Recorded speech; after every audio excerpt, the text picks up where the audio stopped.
तो बड़े सुंदर से फल होते, पर जब खाने का टाइम आता है ना तो उन फलों में कीड़े पड़ जाते हैं।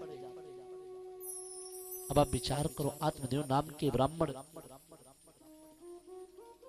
तो वेद वेदांत के प्रकांड विद्वान हैं, पर उनके घर में भी संतान नहीं। इसलिए प्यारे, अगर भगवान पर भरोसा है, जब भगवान को देना होगा तब देगा। अच्छा, आप विचार करना, जिनके घर में संतान नहीं उनसे पूछो, आपके सामने मिलेगा तो आपकी जैसी बात करेगा, करेगा कि नहीं?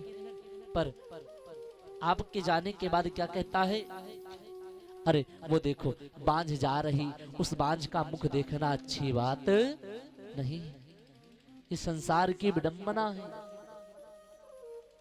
पर प्यारे, देना तो परमात्मा के हाथ में है, आपके बस में, हमारे बस में कुछ नहीं। कर तुम अकर तुम अन्यथा कर तुम, सर्व सामर्थ्यवान मेरे गोविंद है।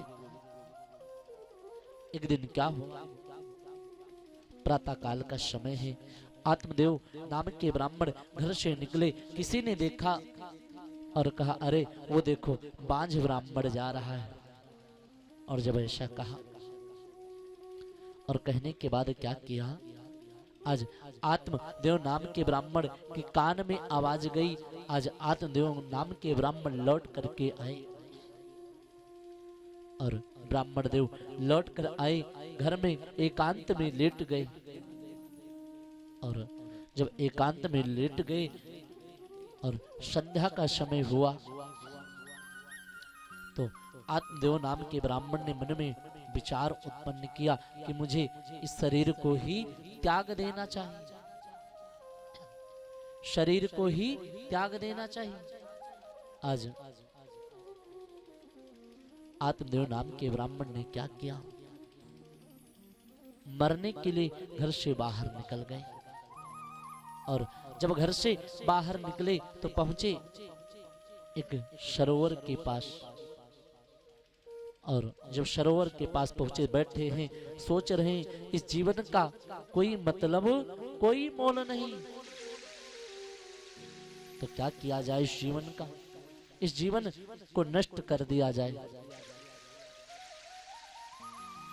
आज क्या किया आत्मदेव नाम के ब्राह्मण ने, वहां से बैठे हुए उसी समय एक संत भगवान पधारे।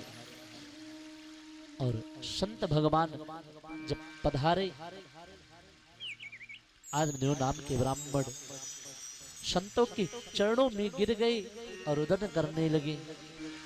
संत भगवान जैसे आए, देखा उस आत्मदेव नाम के ब्राह्मण को, किस ब्राह्मण के ललाट की जो रेखाएं हैं वो स्पष्ट रूप से बता रही कि इस ब्राह्मण के एक जन्म नहीं 7 जन्म तक कोई संतान उत्पन्न नहीं होगी।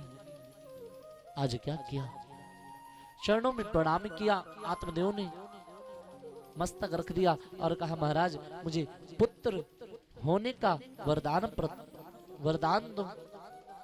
संत भगवान ने पहले ही देखा था, संत भगवान ने सोचा इसके तो भाग्य में 7 जन्म तक बेटा नहीं, ये फिर भी पुत्र के मोह में पड़ा हुआ है। आज क्या किया, का अगर आप वरदान नहीं दोगे तो मैं अपने सर को पटक पटक करके आपके सामने प्राण त्याग दूंगा। आज संत भगवान ने कहा, जगत गुरु शंकराचार्य कहते हैं बेटा नहीं होगा, तो 2, 4, 5 साल 10 साल आप रो लोगे, पर पुत्र हुआ और होने के बाद में अगर पुत्र कुपुत्र हो गया तो प्यारे माता पिता का सारा जीवन रोते रोते बीत जाता है। एक पंक्ति आप लोग याद करो, आप लोग उस बात को कहते हैं, कहां पर कहते, विचार करना आप लोग, कि बेटा चाहे जितना दुष्ट हो जाए, चाहे जितना दुराचारी हो जाए, पर माता कभी को माता नहीं हो सकती।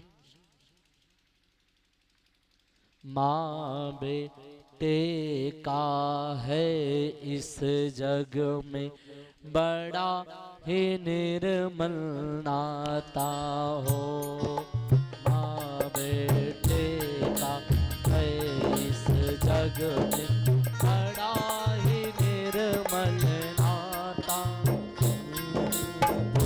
बेटे का है इस जग में बड़ा ही निर्मल नाता। पूत कपूत सुने है, पूत कपूत सुने है।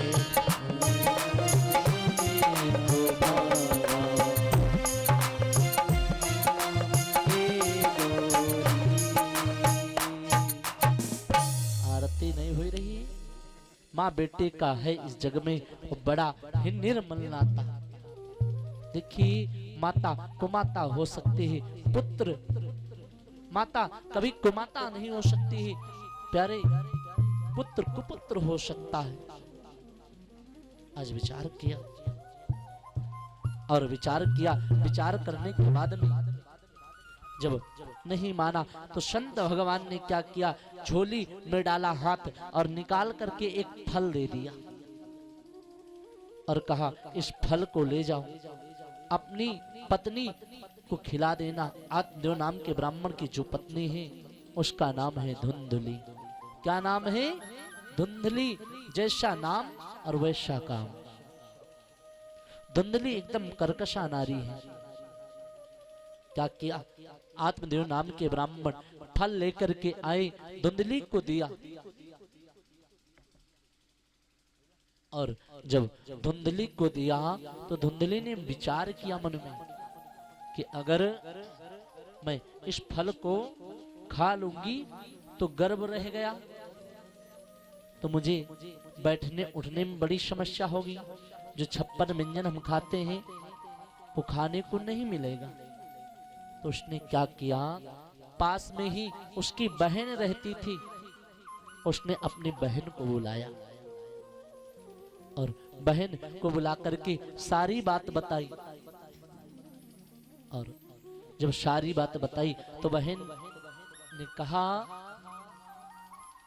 मेरे गर्भ होने वाला है, मेरे पति जो है ना थोड़ा लालची है, उनको धन दे देना और जो बेटा होगा वो तुम ले लेना। अच्छा मैया, अब आप विचार करो, समाज में भी कुछ ऐसे लोग पड़े हुए हैं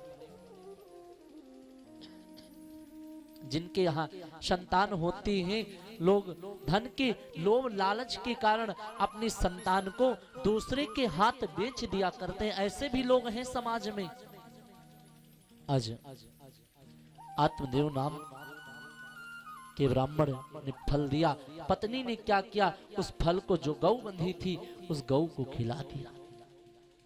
धुंधली ने फल को गौ को खिलाया और इधर कुछ समय बीता, उसकी बहन को बेटा हुआ और जब बेटा हुआ तो क्या किया, रात्रि में बेटा लाकर के धुंधली को दे दिया और जिस गौ ने फल खाया था वो गौ भी गर्भवती हो गई।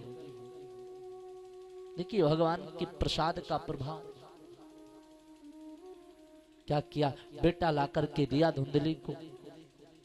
धुंधली ने संदेशा भिजवाया आत्मदेव नाम के ब्राह्मण को कि मेरे सुख पूर्वक संतान हो गई, मुझे कोई कष्ट नहीं हुआ। अब तो आत्मदेव नाम के ब्राह्मण की खुशी का कोई ठिकाना नहीं।